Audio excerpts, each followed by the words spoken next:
Why did over 600,000 Americans perish in a conflict against their own brethren? Was it solely about slavery, or were there deeper intricacies beneath the surface? Undoubtedly, the most significant fight in American history is the American Civil War.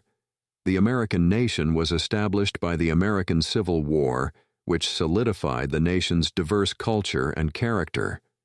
The American Revolutionary War, fought in the late 18th century to obtain independence from the British Empire, laid the groundwork for the contemporary American nation.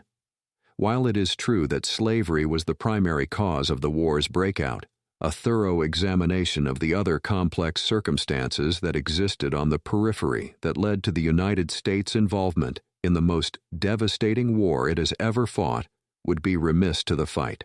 1. Industrial development. These new concepts of manufacturing and commerce quickly spread throughout the United States following the late 18th century onset of the Industrial Revolution in Great Britain. Numerous sizable American cities by 1830 bore a striking resemblance to the smog-choked towns sprouting up throughout England. Still, not every American was as enthusiastic about the industry as another. While the South was less keen to accept the new discoveries brought by the British, the northern states were more than happy to do so. Heavy industry was not welcomed in the South merely because of the way its economy ran.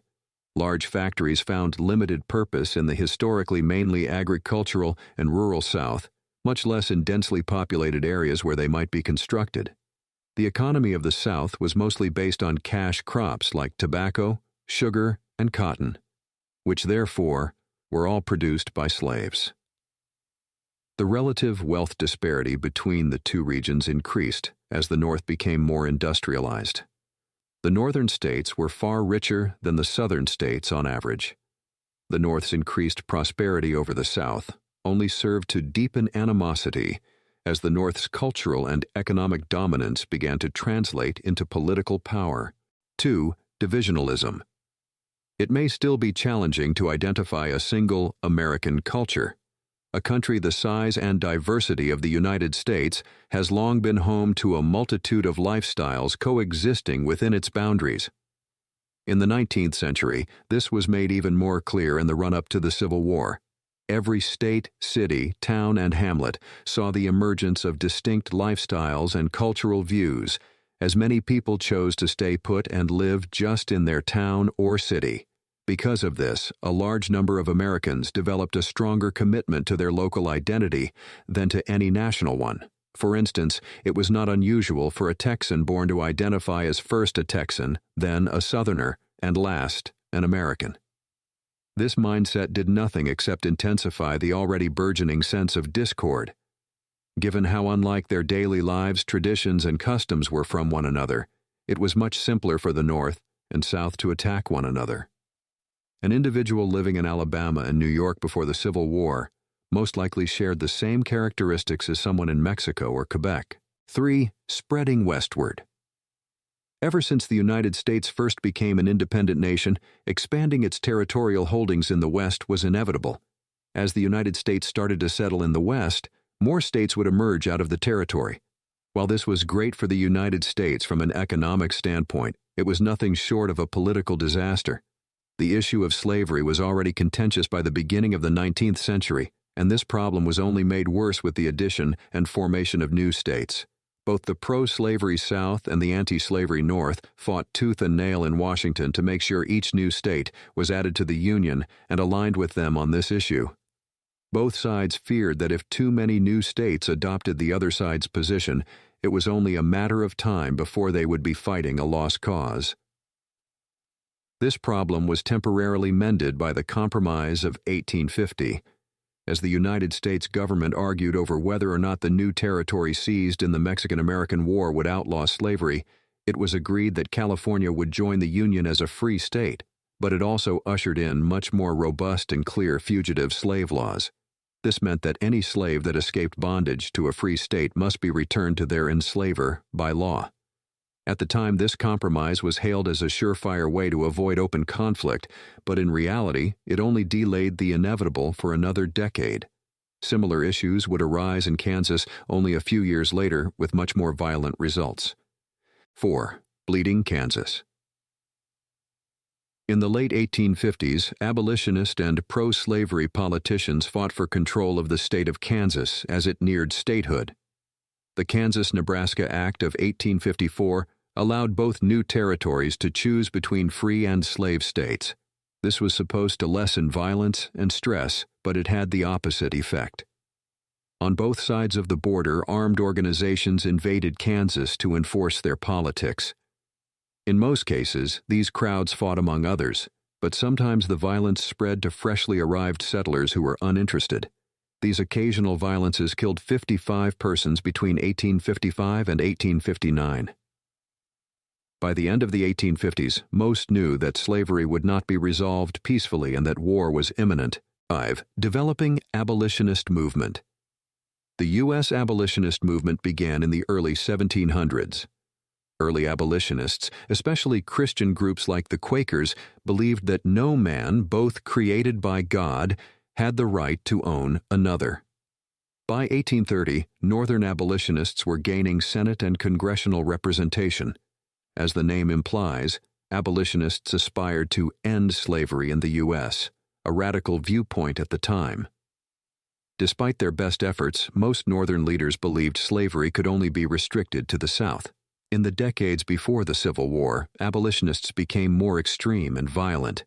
The South believed this reinforced their deepest fears and anxiety, that Northern anti-slavery extremists were aiming to destroy an institution that underpinned their economy and way of life. 6. Cotton gin. However, the cotton gin of 1794 did not start the gradual demise of slavery. Cotton gins increased the demand for slave labor, not decreased it. Cotton is easy to cultivate, wheat and maize deteriorate or decay, yet it may be preserved for a long time. Cotton harvesting was worst during deseeding. Enslaved individuals would need days to prepare 50 pounds of raw cotton by hand. In one day, one cotton gin could complete the same task. Some anticipated that since a hand-cranked machine gathered cotton, enslaved people would be less needed. No, enslavers thought otherwise. Many enslavers boosted output and income and enslaved people. The cotton gin made slavery more efficient and profitable. 7. Dred Scott. Decision Virginia plantation slave. Dred Scott was born in 1799. Scott journeyed with his owner across numerous states before arriving in St. Louis in 1830. After 2 years in St. Louis, Scott's owner died, and an Army doctor, John Emerson, bought him and moved him to Illinois, a free state. After marrying Harriet, Scott and Emerson traversed the U.S. for employment and other business. In 1846, Emerson died unexpectedly in Iowa. Irene legally owned Scott and his family after Emerson's death. Irene refused Scott's offer to buy his freedom. After returning to St. Louis in 1846, Scott and Harriet sued Irene for unlawful slavery. They said that they could not be enslaved again since they had been brought to a free state. Despite being illiterate, their church and local abolitionists supported them.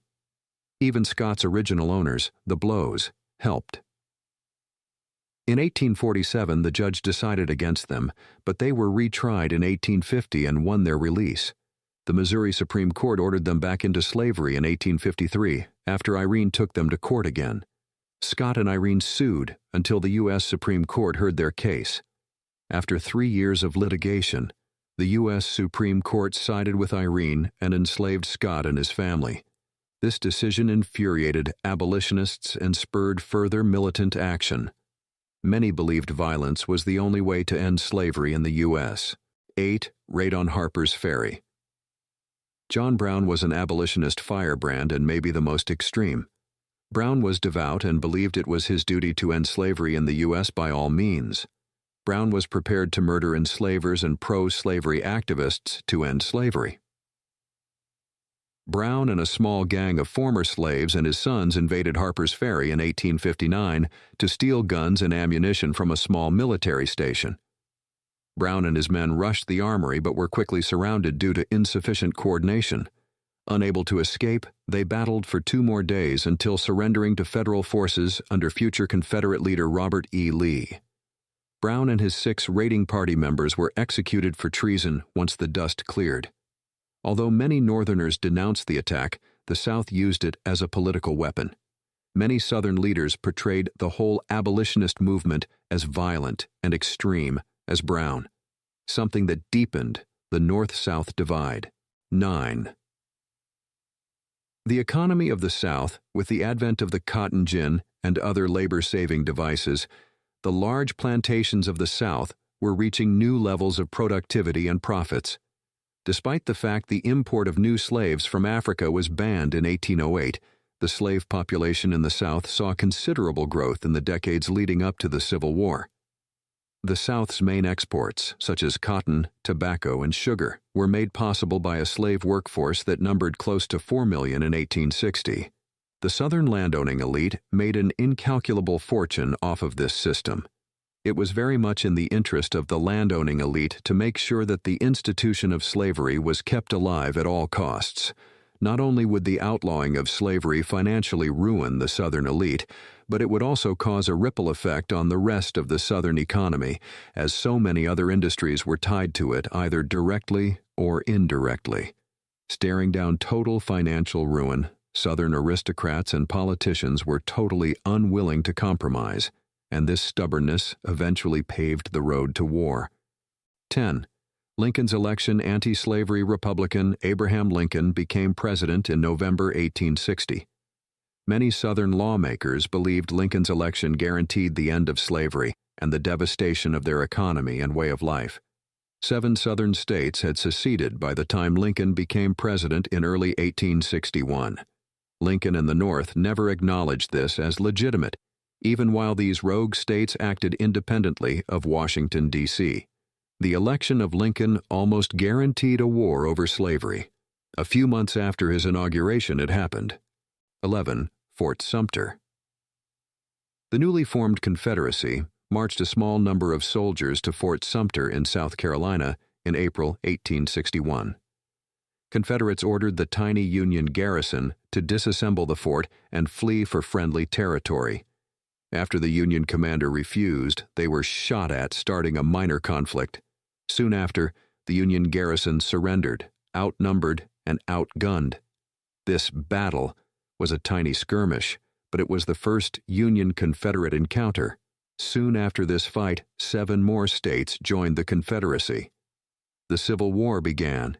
Many believe the Civil War began with the Fort Sumter attack. This is true militarily, but it was the result of decades of tension and political incompetence.